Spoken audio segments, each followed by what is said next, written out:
Thank you. Good morning, and thank you for hearing me. My family and I live in the central Toronto building site known as Ward 27.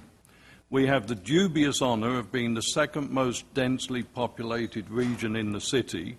We're number one in enjoying the most high-rise buildings, with the ever-rapacious developers adding more by the week.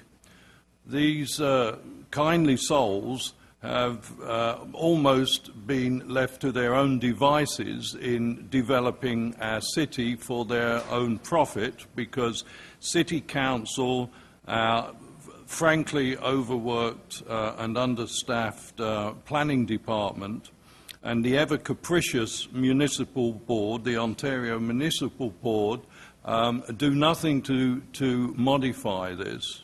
And frankly, it seems that the local residents and their views are told to go to Hades. We proudly have more high-rise cranes, beeping cement trucks, off-duty policemen, snarled traffic, disappearing off-street public parking, and short tempers than anywhere else in North America. What we don't have, ladies and gentlemen, is new green parkland. Ontario's Places to Grow plan requires a densification that has been hugely exceeded in our region. In fact, as you've heard, we're already over 20 years in advance of the target. Just think of it, and we're still going. More are being added every week. It wasn't supposed to be like this. The city is required under its own Planning Act to provide adequate parkland for the community, an important responsibility that you, frankly, have virtually ignored, certainly as far as central Toronto is concerned.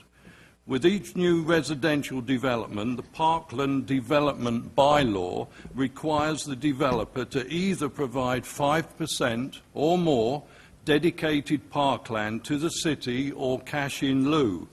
Well, they haven't been providing dedicated parkland. Instead, the city has been taking cash in lieu.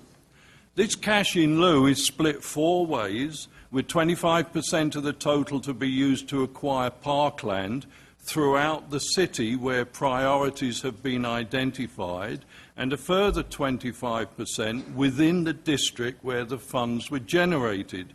Central Toronto clearly applies under both of these headings, and therefore I submit to you that up to half of these segregated funds may and should be allocated to acquiring parkland in central Toronto. I would like to know how much money is in these segregated accounts, and therefore how much potentially can be spent in our area on new parkland. Surely this sum, whatever it is, would be a very good start towards the city acquiring 11 Wellesley Street West from the province. In addition to cash, I suggest to you that City Council has a responsibility to find a means of securing this space for parkland.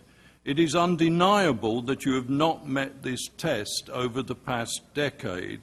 11 Wellesley Street West is the only remaining major unused land in our area, and it is ideal for this use. In fact, for a short time, about a decade ago, it was indeed used as a park. I urge you, please, to find a way. There are more ways to skin a cat than one, and I'm confident that if Council got solidly behind this effort and would not take no for an answer, you would and could find a solution. Where there's a will, there's a way. Perhaps also the present state of chaos in the provincial government may provide us with a unique opportunity for a deal to be done.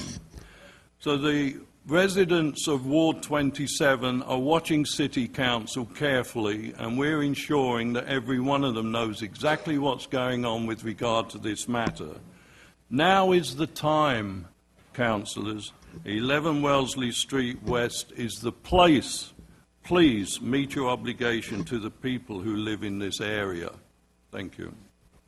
Thank you, sir. Questions for the deputant? Seeing none? Nope. Thank you very much, sir, for coming in this morning. Thank you.